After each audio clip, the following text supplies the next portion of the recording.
Hello बच्चों, कैसे हो आप सभी लोग। होपफुली आप सभी बहुत अच्छे होंगे। जैसे कि आप सभी को पता है, अपनी एक जोरों शोरों से सीरीज चल रही है बायोलॉजी एमसीक्यू सीरीज, जिसके अंदर अपने सभी चैप्टर के एमसीक्यू करने जा रहे हैं। जैसे कि आप सभी को पता है, अपने 2 चैप्टर कंप्लीट हो चुके हैं। पहला तो अपनों ने किया था sexual reproduction in flowering plant, जिसके अपनों ने बहुत ही अच्छे स्टेटमेंट वाइज क्वेश्चंस किए थे एंड उसकी थ्योरी भी देखी थी। एंड उसके बाद में अपनों ने बायोटेक का चैप्टर किया था।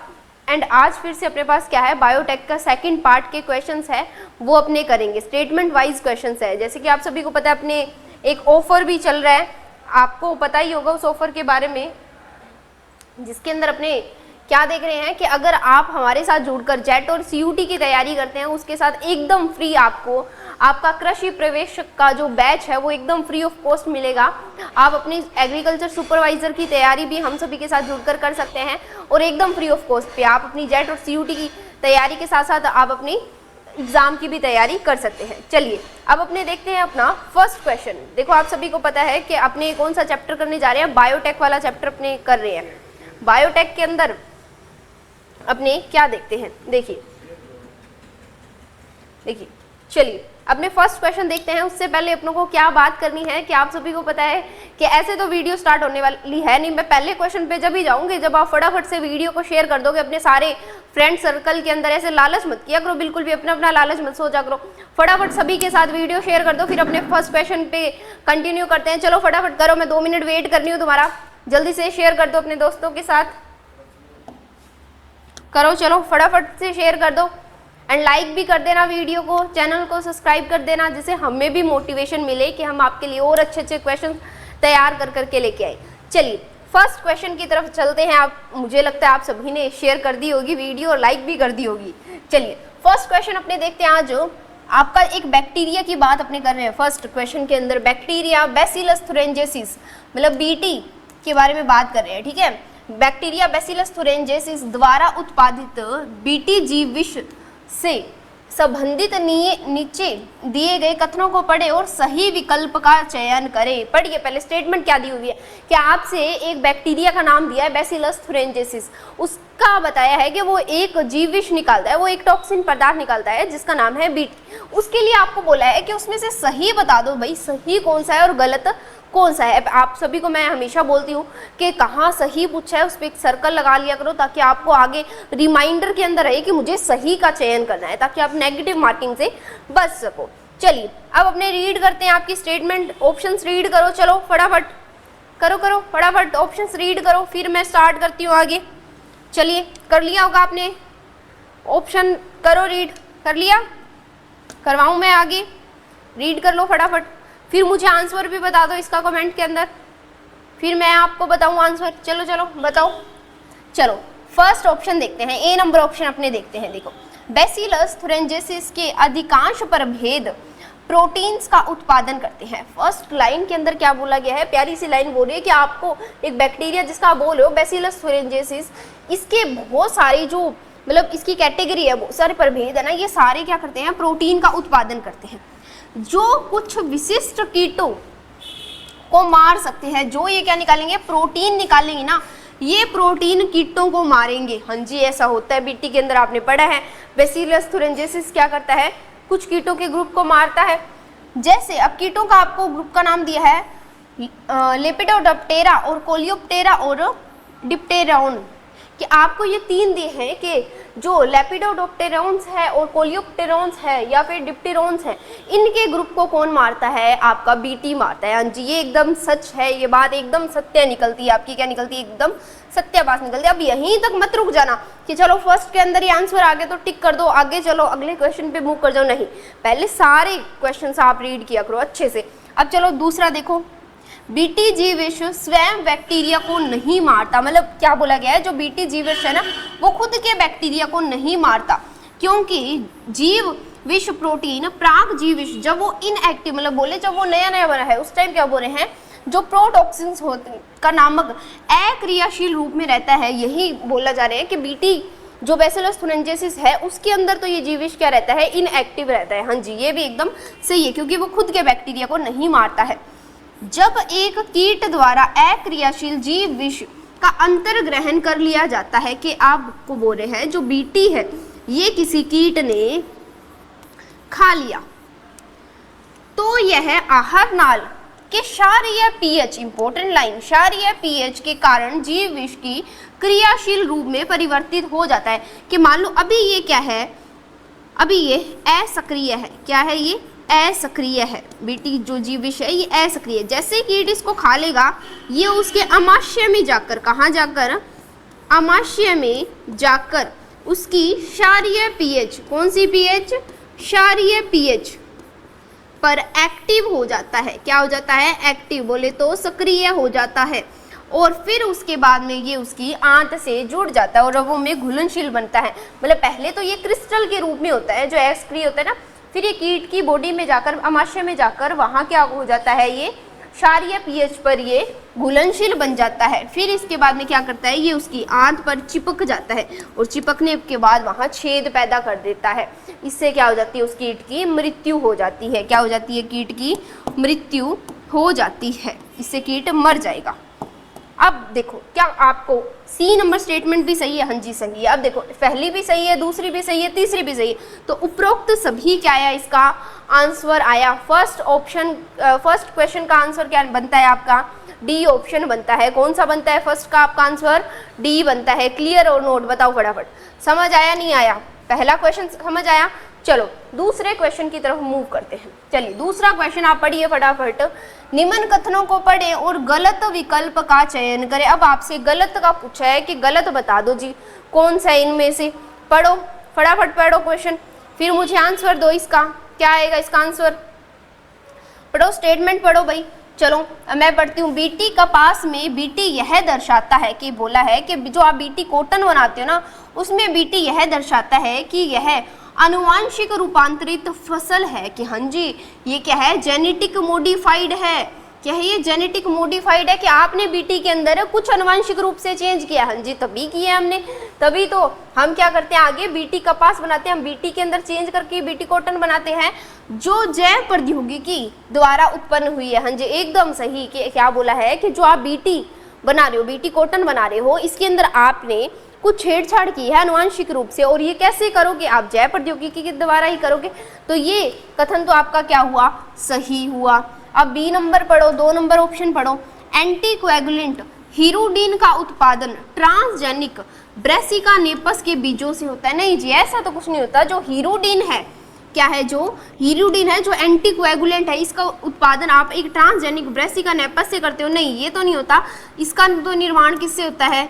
जोंक से। जोंक क्या बनाता है? हीरोडीन बनाता है, जो मेडिसिनल रूप से क्या की जाती है? यूज की जाती है। आप नॉर्मली देखते भी हो कि कई लोग क्या करते हैं, चिपचिपी सी वो होती है, जोंक होती है, उसको ऐसे स्किन पे लगा लेते हैं, जिससे वो क्या करता है, उसके रक्त को चूसता है। उससे क्या होगी? आपकी स्किन ज़्यादा ग्लो करेगी। ये आजकल यूज भी की जाती है। तो हीरोडीन क्या करता है? एक एंटीकोएगुलेंट है। याद रखना हीरोडीन क्या है? एंटीकोएगुलेंट है।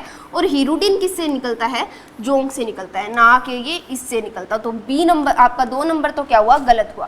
थर्ड नंबर देखते हैं। फ्लेवर सेवर पारजीनी टमाटर सामान्य टमाटर की किस्म से अधिक लंबा तक ताज़ा रहते हैं। हाँ जी एकदम सही हुआ। आपको पता है आपने एक जेनेटिक मॉडिफिकेशन से आपने क्या बनाया है? फ्लेवर शेवर आपने टोमेटो बनाया है। क्या बनाया? फ्लेवर शेवर टोमेटो बनाया है, जिसका आपने लाइफ स्पेन बढ़ा दिया कि ये ज़्यादा समय तक चलेगा। ठीक है, तो ये भी क्या हुआ? आपका सही हुआ। 3 नंबर। स्वर्ण चावल बोले तो गोल्डन राइस ओराइजा सेटाइवा की एक ट्रांसजेनिक किस्म है। हाँ जी गोल्डन राइस क्या है? ओराइजा जो सेटाइवा है उसकी ही एक ट्रांसजेनिक किस्म है, जो कैरोटीन बीटा कैरोटीन से परिपूर्ण होती है, जो रतौंधी से रोकती है। हाँ जी जो कैरोटीन है इसके अंदर क्या होता है? विटामिन ए होता है। और ये किससे रोकेगा? आपको रतौंधी रोग से रोकेगा। और गोल्डन राइस पर भी क्वेश्चन आता है, ये किस कि गोल्डन राइस के अंदर क्या ज़्यादा होता है? तो विटामिन ए ज़्यादा होता है। क्या होता है? विटामिन ए ज़्यादा होता है। तो आपका 4 नंबर भी क्या हुआ? सही हुआ। आपका फर्स्ट सही है, तीसरा सही है और चौथा सही है। गलत कौन सा? आपका ओनली दूसरा है। तो आंसर आपका क्या जाता है? यहाँ ए नंबर ऑप्शन आपका सही जाता है। केवल दूसरा क्या है आपका? यहाँ गलत विकल्प है। क्लियर और नोट? बताओ समझ आया या नहीं आया? फटाफट मुझे बताओ। समझ चुके हो? चलो नेक्स्ट क्वेश्चन देखते हैं। अब नेक्स्ट क्वेश्चन आपको क्या बता रहा है? आरएनए अंतरक्षेपण की प्रक्रिया से संबंधित कौन सा कथन सही है? कि आपको आरएनए अंतरक्षेपण के लिए पूछा है कि कौन सी प्रक्रिया सही है। आरएनए इंटरफेरेंस की जो प्रक्रिया होती है उसके लिए क्वेश्चन है कि उसके लिए बताओ कि कौन सी प्रक्रिया सही है।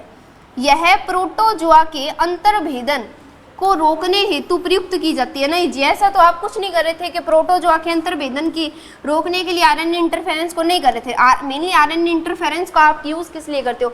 साइलेंसिंग के लिए यूज करते हो। किसके लिए करते हो? साइलेंसिंग के लिए यूज करते हो, ताकि वो आगे प्रोटीन ना बना पाए। यह कुछ यूकैरियोटिक व सभी प्रोकैरियोटिक में कोशिकीय रक्षा की एक विधि है। नहीं जी, यूकैरियोटिक में तो फिर भी चला जाएगा, बट सभी प्रोकैरियोटिक में नहीं होता। तो ये भी ऑप्शन क्या हुआ आपका? गलत हुआ। पहला गलत, दूसरा गलत। इस विधि में संपूरक डबल स्ट्रैंडेड आरएनए अणु के कारण विशिष्ट एमआरएनए की साइलेसिंग हो जाती है। कि क्या बोला है कि इस विधि में आप क्या करते हो?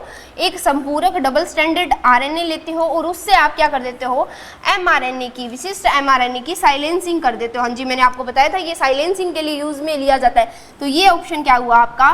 सही हुआ। और क्या लिखा है? यह कीट प्रतिरोधी पौधों को उत्पन्न करने का एक सही रणनीति है। कि क्या बोला गया है कि अगर आपको किसी प्रतिरोधी पौधे को उत्पन्न करना है तो उसकी ये सही रणनीति। हाँ जी, आप क्या करते हो? नेमेटोड के अंदर इसका यूज करते हो, आरएनए इंटरफेरेंस का। तो आपका चौथा भी क्या जाता है? सही जाता है। तो आंसर आपका क्या बचता है? तीसरा और चौथा देखो कौन सी ऑप्शन है? पहले ऑप्शन में ही है। तो आपका ए नंबर ऑप्शन क्या आ गया? सही आ गया। समझे या नहीं समझे बताओ? थर्ड नंबर क्वेश्चन समझ आया? अच्छे से आ गया? चलो अब चलते अपने 4 नंबर क्वेश्चन की तरफ। अब अपने 4 नंबर क्वेश्चन देखते हैं। अनुवांशिकी अभियांत्रिकी किससे संभव हुई है? जेनेटिक आपको पूछा गया है कि जो जेनेटिक इंजीनियरिंग करते हो ये किस प्रकार से सिद्ध हुई है, कैसे संभव हुई है, उसका आपसे पूछा गया है। हम डीएनए को विशिष्ट स्थलों से रिस्ट्रिक्शन एंडोन्यूक्लियेजेस द्वारा काट सकते हैं। हाँ जी, अपने क्या करते हैं? जो डीएनए है इसको अपने क्या कर सकते हैं? रिस्ट्रिक्शन जो एंजाइम है, रिस्ट्रिक्शन एंडोन्यूक्लियस जो एंजाइम है उससे क्या कर सकते हो? आप कट कर सकते हो। हाँ जी, ये एकदम सही हुआ। विषाणु से शुद्धिकृत रिस्ट्रिक्शन एंडोन्यूक्लियस को बैक्टीरिया में प्रयोग किया जाता है। क्या आप विषाणु से प्राप्त करते हो क्या रिस्ट्रिक्शन एंजाइम? नहीं जी, रिस्ट्रिक्शन एंजाइम तो किससे निकाला जाता है? बैक्टीरिया से। किसे? बैक्टीरिया से निकाला जाता है ना। तो ऐसा तो नहीं होगा बैक्टीरिया में प्राकर्मण की प्रक्रिया अच्छे से ज्ञात है। नहीं जी, ये इसका तो जेनेटिक इंजीनियरिंग से कोई लेना देना नहीं है। हम डीएनए को इलेक्ट्रो सूक्ष्मदर्शी से देख सकते हैं। नहीं जी, ये भी कोई लेना देना नहीं है। तो आपका ऑप्शन ए क्या जाता है? यहाँ सही जाता है। ऑप्शन नंबर ए क्या जाता है? आपका सही जाता है। तो 4 नंबर का आपका आंसर क्या निकलता है? ए निकलता है। क्लियर और नोट? बताओ फटाफट से बताओ भाई, अच्छे से समझ आ रहा है या नहीं आ रहा? बताओ फटाफट से। समझ आ रहा है अच्छे से तो लाइक कर दो भाई वीडियो को। चलो 5 नंबर क्वेश्चन देखते हैं। अब रीड करो 5 नंबर क्वेश्चन आपको क्या बोल रहा है। जीन चिकित्सा से संबंधित कौन सा कथन सही है? अब आपको जीन चिकित्सा के लिए पूछा है कि कौन सा कथन सही है। बताओ जीन चिकित्सा के लिए बताओ। इंपॉर्टेंट कॉन्सेप्ट है, इंपॉर्टेंट क्वेश्चन है। अच्छे से स्टार पॉइंट करके याद रख लेना। 5 स्टार लगा लो इस क्वेश्चन पे और अपनी नोटबुक के अंदर इस क्वेश्चन को लिख लेना कि जीन चिकित्सा से संबंधित कौन सा कथन सही है, वो आपसे पूछा है। यह जैव प्रौद्योगिकी का एक अनुप्रयोग है। हाँ जी, जैव प्रौद्योगिकी का ही अनुप्रयोग है जिसमें दोषपूर्ण जीन को सामान्य, स्वस्थ व सक्रिय जीन को प्रवेश कराकर सुधारा जाता है। कि हाँ जी, अगर आपको क्या बात करनी है, अगर किसी के अंदर दोषपूर्ण जीन है तो आप उसको सुधार सकते हो। किसके अंदर? जीन चिकित्सा के अंदर। तो ये तो क्या हुआ? सही हुआ। अब 2 नंबर बी नंबर ऑप्शन देखो। ऐसे जीन दोष जीन थेरेपी के लिए पहचाने गए हैं। कि ऐसे जीन जो क्या कर दोष जीन जो जीन थेरेपी के लिए पहचाने गए हैं वे दात्र कोशिका अरक्तता से लेकर गंभीर संयुक्त न्यून प्रतिरोधकता स्किड रोग की यहाँ बात करें तक से संबंधित है। कि several combined immuno deficiency skid रोग आपने देखा था, ये किस में हुआ था? 4 साल की एक बच्ची में हुआ था। क्या हुआ था? 4 साल की बच्ची में हुआ था। और क्या हुआ था? उसके अंदर एडीए की कमी होगी थी। क्या होगी? एडीए की कमी होगी थी, एडिनोसिन डी एमिनेज एंजाइम की कमी हुई थी। इसी को स्किड रोग बोलते हैं। तो ये भी क्या है? आपका सही है। अब देखो सी नंबर ऑप्शन। प्रथम औषधीय जीन चिकित्सा सन 1990 में एडिनोसिन डी एमिनेज की न्यूनता वाली एक 4 वर्षीय लड़की को दी गई है। हाँ जी, कि प्रथम जो आपने जीन चिकित्सा का यूज किया था वो एडिनोसिन डीएमिनेज की सही करने के लिए और 4 वर्ष की एक लड़की के अंदर की थी। तो उपरोक्त सही क्या आया, इसका आंसर आया आपका 5 का आंसर क्या बनता है, डी नंबर ऑप्शन बनता है कि सारे ऑप्शन क्या है आपके यहाँ सही है। सारे ऑप्शन क्या है आपके यहाँ सही है। चलो आप इस क्वेश्चन को नोट कर लो अच्छे से ताकि आपको याद रहे ये क्वेश्चन। इस क्वेश्चन को अच्छे से नोट कर लो भाई, क्वेश्चन को नोट कर लो, इंपॉर्टेंट क्वेश्चन है, क्वेश्चन इंपॉर्टेंट है ये, नोट कर लो। ऑप्शन आपका डी है इसमें, एकदम सही है, नोट कर लो फटाफट, कर लो नोट कर लो फटाफट कर लो। कर लिया नोट? वीडियो को पॉज कर लो और फिर नोट कर लो, ठीक है। चलो 6 नंबर क्वेश्चन देखते हैं। प्राइमर्स पूछा है आपसे, क्या पूछा है, प्राइमर्स है। प्राइमर्स के लिए क्वेश्चन आया आपसे कि प्राइमर्स के बारे में पूछ रहा है, प्राइमर्स के लिए बता दो प्राइमर्स क्या है। अब पहले तो मुझे यही बता दो प्राइमर्स का यूज कहाँ करते हो तुम, बताओ फटाफट। किसके अंदर प्राइमर्स का यूज करते हो, पीसीआर में करते हो। किस में करते हो, पीसीआर में यूज करते हो। और पीसीआर का पूरा नाम क्या है, पॉलीमरेज चेन रिएक्शन। क्या नाम है, पॉलीमरेज चेन रिएक्शन, जिसकी खोज किसने की थी, कैरी मुलिस ने की थी। किसने खोज की थी पीसीआर की, कैरी मुलिस ने की थी। अब इसके लिए देखते हैं कि प्राइमर्स के लिए कौन सा ऑप्शन आपका सही जाता है कि प्राइमर्स की डेफिनेशन क्या है, रासायनिक रूप से बने गए ऐसे ओलिगो न्यूक्लियोटाइड जो डीएनए क्षेत्र के पूरक होते हैं। हाँ जी, कि पहला ये ऑप्शन आपका सही जा रहा है कि जो आपको क्या करना है, संश्लेषित रूप से बनाना है, ऐसे छोटे आपने डीएनए के टुकड़े बनाने हैं जो क्या हो, पूरक हो उसके, ठीक है। अल्प न्यूक्लियोटाइड होते हैं, ये क्या होते हैं, ओलिगो न्यूक्लियोटाइड जो क्या हो, डीएनए क्षेत्र के पूरक हो। ये ऑप्शन आपका सही। और ऑप्शन रीड करते हैं, रासायनिक रूप से बने गए ओलिगो न्यूक्लियोटाइड जो डीएनए क्षेत्र के पूरक नहीं हो, नहीं जी, होने चाहिए पूरक, ये ऑप्शन गलत। रासायनिक रूप से बने स्वतः गुणन करने वाले वर्ताकार डीएनए अणु, क्या बोला गया है कि रासायनिक रूप से बने हैं, स्वतः गुणन करने वाले हैं और वर्ताकार है, तो ये तो प्लाज्मिड हो गया ना, ये तो प्लाज्मिड की आ गई, ये तो प्लाज्मिड है क्योंकि वही स्वतः गुणन करता है और वर्ताकार डीएनए है। रिकॉम्बिनेंट डीएनए एक उपस्थित विशिष्ट क्रम, नहीं जी, वो तो रिकॉम्बिनेंट डीएनए के अंदर कोई विशिष्ट क्रम है तो ये तो प्राइमर्स नहीं कहलाएंगे। तो ऑप्शन नंबर आपका ए क्या जाता है, यहाँ सही जाता है। ऑप्शन नंबर ए क्या जाता है आपके 6 नंबर क्वेश्चन के अंदर सही जाता है कि प्राइमर्स क्या होते हैं, पीसीआर में यूज करते हो और छोटे अल्प न्यूक्लियोटाइड है, रासायनिक है, ठीक है, रासायनिक अल्प न्यूक्लियोटाइड है और ये क्या होने चाहिए, डीएनए के पूरक होने चाहिए, ठीक है। आपका ए नंबर ऑप्शन यहाँ सही चला गया। चलो 7 नंबर क्वेश्चन की तरफ मूव करते हैं अपने। 7 नंबर क्वेश्चन देखते हैं, पीसीआर पर क्वेश्चन आया है 7 नंबर, देखो फटाफट रीड करो। क्या है, पीसीआर में उपयोग किए जाने वाले एंजाइम टैग पॉलीमरेज को इस बैक्टीरिया से पृथक किया जाता है। कि पूछा है कि टैग पॉलीमरेज जो है उसको कहाँ से अलग किया है आपने। पहले तो टैग पॉलीमरेज की खासियत ही बता दो, क्या है ये क्या है, ताप स्थायी है। क्या है ये, ताप स्थायी है। ये क्या रहता है, हाई टेम्परेचर पर भी एक्टिव रहता है। क्या रहता है, हाई टेम्परेचर पर भी एक्टिव रहता है। और इसको किससे करते हो, एग्रोबैक्टीरियम ट्यूमीफेशियस, नहीं जी, इससे तो नहीं करते हो, ठीक है। थर्मस एक्वेटिकस, हाँ जी, आप टैग पॉलीमरेज को किससे अलग करते हो, आप थर्मस एक्वेटिकस से करते हो। स्ट्रेप्टोमाइसीज एल्बस से, नहीं जी, ये तो एंटीबॉडी बनाने में। ई कोलाई बैक्टीरिया, नहीं जी, इसका भी नहीं। तो किसका यूज करते हो आप, थर्मस एक्वेटिकस से आप किसको निकालते हो, टैग पॉलीमरेज को निकालते हो। और इस टैग पॉलीमरेज का यूज कहाँ करते हो आप, पीसीआर में करते हो। कहाँ करते हो, पीसीआर में करते हो। जो आपने प्राइमर ली है ये क्या करे, आगे मूव करे, मतलब आगे अपनी कॉपियां बनाए, मतलब डीएनए के पूरक दूसरा लड़ी बना दे, इसको बोला जाता है आपका थर्मस एक्वेटिकस से अलग किया हुआ टैग पॉलीमरेज क्या करेगा, कॉपियां बनाने में हेल्प करेगा, मतलब उसके पूरक डीएनए का जो आपने स्टैंड लिया है, ठीक है। चलो 8 नंबर क्वेश्चन देखते हैं। ठंडे इथेनॉल को शुद्ध किए गए डीएनए, क्या पूछा है कि ठंडे इथेनॉल को शुद्ध किए गए डीएनए के साथ मिलाने पर डीएनए अवशेप के रूप में निलंबन में महीन धागों के रूप में दिखाई देता है। इस प्रक्रिया को कहा जाता है कि इसके अंदर क्या करना होता है, आपने एक टेस्ट ट्यूब लेनी होती है, उस टेस्ट ट्यूब में आप क्या डाल दो, चिल्ड एथेनॉल डाल दो। क्या डाल दो, चिल्ड एथेनॉल डाल दो। अब इसके बाद आप क्या करोगे, जैसे ही आप चिल्ड एथेनॉल डालोगे और उसके साथ आप डीएनए डाल दो, क्या डाल दो, डीएनए। अब डीएनए जो है ना आपको धागे के रूप में दिखाई देगा, इसी प्रक्रिया को क्या बोला जाता है? क्या डीएनए रूपांतरण? नहीं जी, डीएनए रूपांतरण नहीं होता। क्या डीएनए लाइगेशन? नहीं, जो तो जोड़ने में काम आएगा। क्या डीएनए डुप्लीकेशन? नहीं, जो वो तो प्रतिकृति होगी ना।